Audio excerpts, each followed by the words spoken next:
as the thousand-year feud between witches, vampires, and werewolves reignites. How will the Mikaelson family protect their only heir? The originals step into the eye of the supernatural storm. The story picks up from the last episode as Klaus and Elijah, in their search for Haley, uncover a deadly plot against her and her unborn child. Meanwhile, Tyler returns with a plan to exploit the baby's hybrid powers. When enemies meet, their hatred intensifies. Klaus was impaled by a wooden stake, but an ordinary stake couldn't kill an original hybrid. He swiftly retaliated, sending Tyler flying and then yanked the stake out of his own chest. Looking at each other, they lunge at each other viciously. The two of them grappled fiercely as they tumbled down the hillside. Tyler gained the upper hand first, driving the stake into Klaus's body once again. Tyler continued to rain down punches, but Klaus caught his fist, flipped him over, and plunged the stake into Tyler's chest. Ending the fight as the victor, Tyler struggled to his feet, taunting Klaus even in defeat. This move completely infuriated Klaus,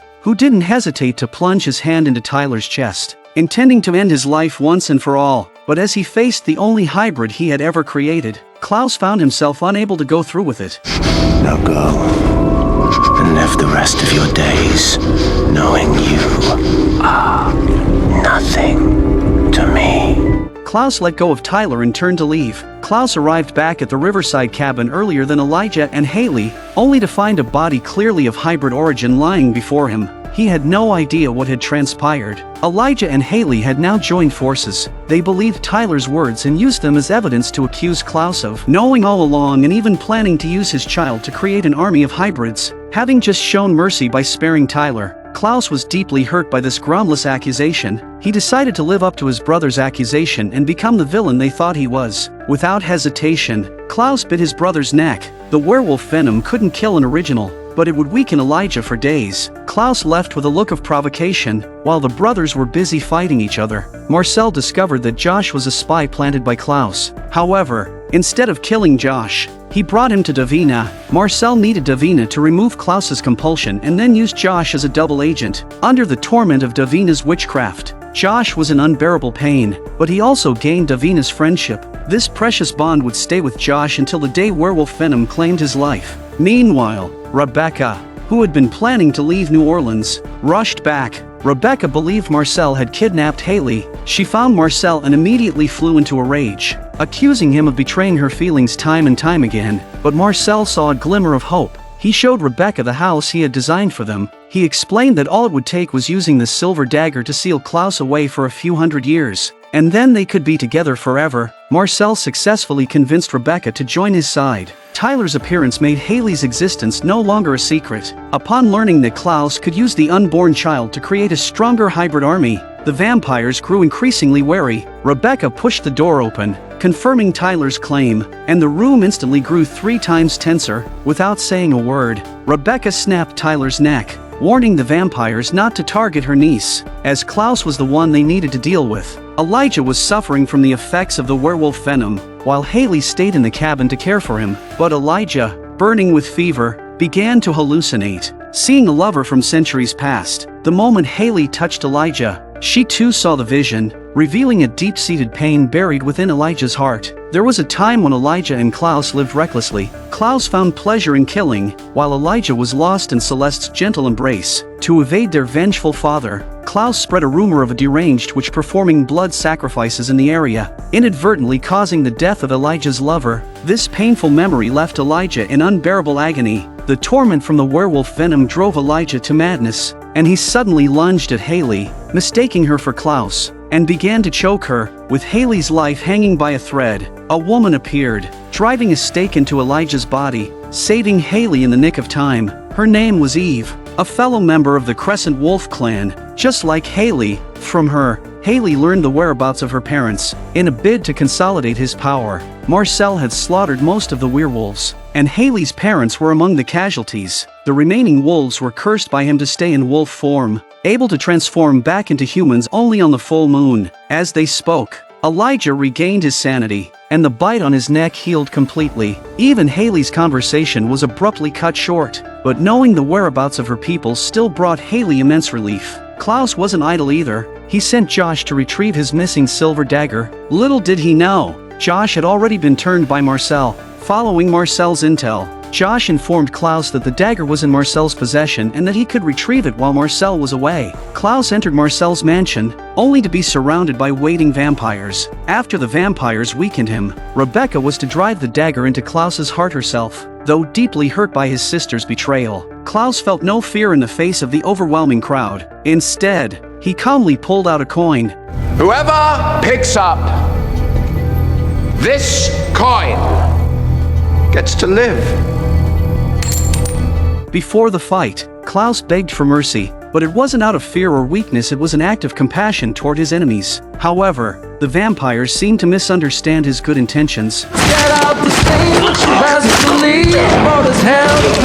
The vampires immediately switched tactics, overwhelming Klaus with sheer numbers, quickly binding him with iron chains. Seeing Klaus helpless and unable to fight back, Rebecca slowly approached with the dagger in hand, but in an instant, Klaus's werewolf lineage awakened, his golden eyes and ferocious expression terrifying Rebecca into dropping the dagger. Klaus tore through the vampires in front of him as if they were nothing, his indiscriminate slaughter shattering the once confident enemies into disarray. But Rebecca stopped Marcel, warning that if Marcel didn't pick up the coin, Klaus wouldn't stop his killing spree. To save his people, Marcel submitted, bending down to pick up the coin, ending the failed uprising in a humiliating manner. Klaus grinned with satisfaction. After spending time together at the riverside cabin, the bond between Elijah and Haley grew rapidly. Haley attempted to take his hand, but Elijah refused. Please, Haley. He blamed himself for Celeste's death, believing that his indulgence in love had caused him to loosen his grip on Klaus, leading Elijah to completely give up on personal happiness. He briefly squeezed Haley's hand in a comforting gesture, but then quickly let go. Elijah composed himself and stepped out of the car. They were home, and Klaus was waiting for Elijah inside. The back-to-back betrayals by his brother and sister left Klaus both furious and deeply hurt, but he didn't seal them with the dagger as he usually would. He saw the entanglement between Rebecca and Marcel, and he also noticed Haley's fondness for his brother. He feared that Rebecca might once again be hurt by Marcel, and even more so, that his child might see Elijah as her father. For the first time, Klaus admitted his own weakness, yet he didn't give them a chance to make amends. He decided to take Haley and move into Marcel's mansion. It was the prize he had won in a bloody battle. After the war, Klaus officially took over New Orleans. Facing the intricate web of various supernatural factions, Klaus quickly devised his own strategies, starting with soothing the vampires he had just severely wounded. To convince them once and for all that he wasn't going to start some hybrid army, Klaus authorized the vampires to slaughter all the werewolves in the bayou. He opened his heart to Marcel,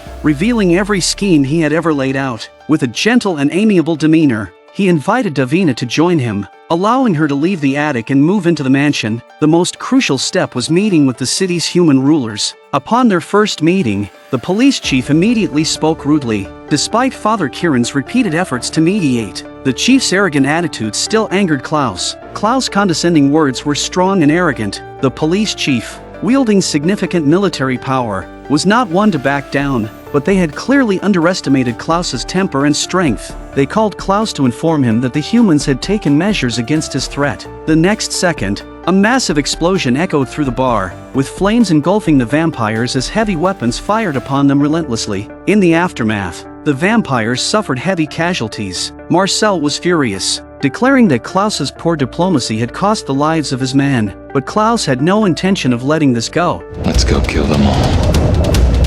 Father Kieran, learning of the leader's radical actions, was deeply troubled. However, the leaders informed him that he had already been ousted from the ruling class. Before the police chief could savor the victory from this act of violence, Klaus appeared before them, smiling, declaring that he had been too merciful. Marcel swiftly emerged and took down the police chief. What followed was a gruesome feast for the two vampires. Father Kieran could only stand and watch in shock. Klaus assured him that he wouldn't harm Camille's uncle, but he needed to replace the city's leadership before resuming negotiations with the vampires. Elijah was concerned for Haley's safety and wanted to take her away, but Haley was more worried about the werewolves at the river's mouth. She begged Elijah and Rebecca to stop the vampires from carrying out the slaughter. The original siblings drove off the vampires on a killing spree, only to be drawn to Eve, who was hiding nearby. Eve produced a map, stating that the Crescent Wolves knew how to protect themselves. but another group of newly arrived werewolves might be in danger, though the original siblings had little concern for the werewolves' fate. Eve still suggested they check it out. Thus, the vampires enjoying their hunt at another werewolf gathering spot encountered the original siblings once more. Under the immense pressure of the two original vampires, the hunting party was forced to retreat in defeat, but the werewolves they rescued possessed a mysterious ring, a gift from a witch mother to her lover. This meant they had found Klaus's werewolf relatives. How can an ordinary human, without vervain, resist a vampire's compulsion? Klaus compelled Camille to record his memoirs. He wanted Camille to be his confidant, but he feared she might betray his secrets, so he compelled her to only remember his stories when they were alone together. As time passed, Camille began to notice gaps in her memory, so she carefully devised a system of symbols only she could understand, leaving clues for herself when she was clear-headed. It was a photo from an old newspaper, and she realized that both of the men she had newly befriended had been alive for at least hundreds of years. However, her investigation was abruptly cut short the next time she saw Klaus. Angered, she threw the photo in Klaus's face. Klaus had no choice but to compel her to forget the photo's existence. Camille returned home in a daze, only to find a sticky note on the mirror, and another on the table. Following the note's instructions, she retrieved a tape recorder from her bag, listening to her own voice on the tape, speaking truths she couldn't remember. Camille felt on the verge of a breakdown. Soon, Klaus found Camille again. To keep her away from the vortex of danger,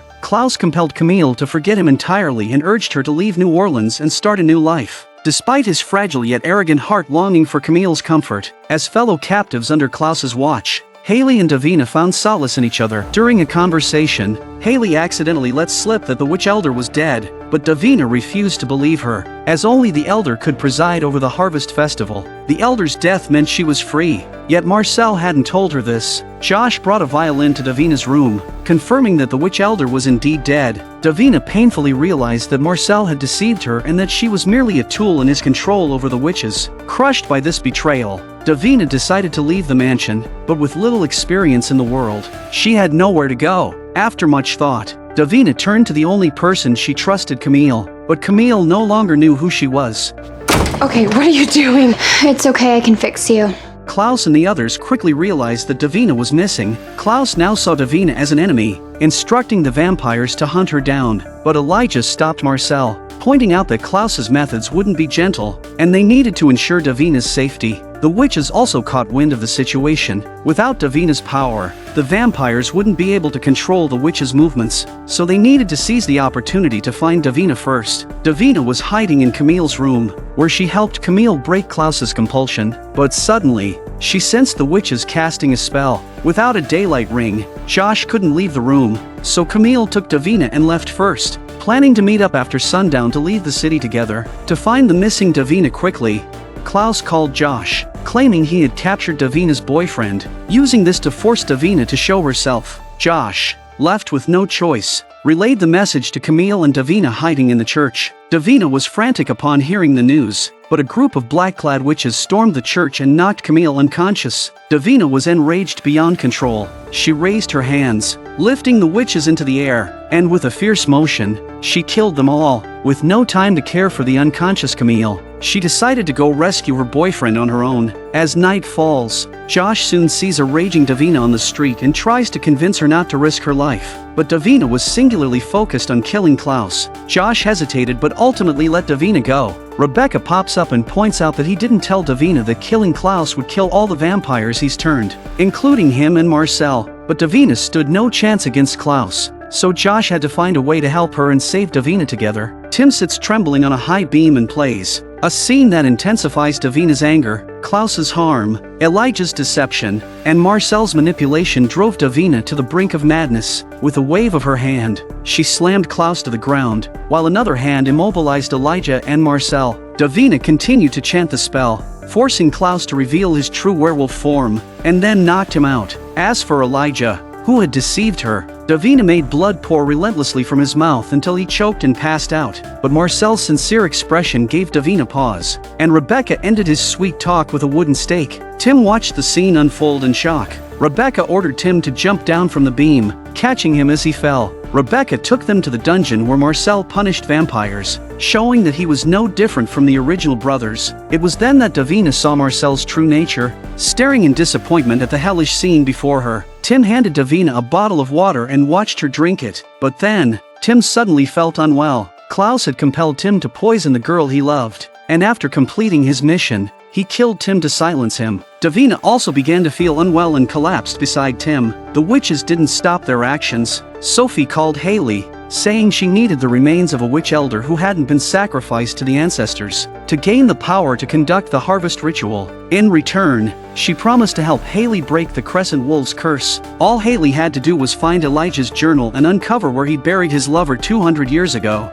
Following Haley's guidance, Sophie found Celeste's burial site right between two oak trees. The original brothers slowly regained consciousness. Rebecca angrily accused Klaus of crossing the line by harming two innocent children, but Klaus showed no remorse. After hanging up, Elijah and Marcel finally revealed their plan. Witch Sabine, having cast a protection spell on herself, had escaped Davina's wrath. Marcel found Sabine, threatening her to cast the same protection spell on Davina. Davina's life is not in danger, but Tim will never wake up. In the pouring rain, a girl walked through the flames, ready to sacrifice her life to save 3 others. Once the ritual was complete, 4 new harvest witches would be resurrected on the land of New Orleans. Due to Marcel's intervention, Davina escaped the fate of being sacrificed, but her body couldn't withstand the overwhelming power within her, and dirt began to pour from her throat. The entire city trembled with her emotional turmoil. The original brothers urgently sought Sophie's advice. Sophie explained that the only way to prevent disaster was to let the witches complete the harvest ritual. If they didn't, the magic within Davina would erupt, bringing catastrophe to all of New Orleans, and Davina wouldn't survive either. To prove her point, Sophie said that the dirt was only the first sign. Next would come wind, rain, and fire. The final sign would kill everyone. Suddenly, a hurricane swept through the city, signaling the second sign had appeared. Although everyone had their doubts, it seemed that sacrificing Davina to save the city was becoming an unavoidable choice. The last witch elder had already been killed by Elijah. Sophie found the unoffered remains of Celeste, intending to draw power from them to become the next witch elder. Although Elijah didn't want to go against his lover's final wishes, he had no choice but to mourn at her remains. However, when Sophie completed the ritual, there was no magic left in Celeste's bones. Elijah was puzzled. He had personally buried his lover, ensuring that Celeste hadn't been sacrificed to the earth by the witches. But Sabine interrupted him, suggesting that someone might have stolen the power from the remains. Now, there was no way to complete the harvest ritual unless they had another set of unoffered witch bones. Elijah indeed thought of someone, their mother, but Klaus and Rebecca questioned the feasibility of this plan. To offer their mother's power to New Orleans, they needed both land and descendants. However,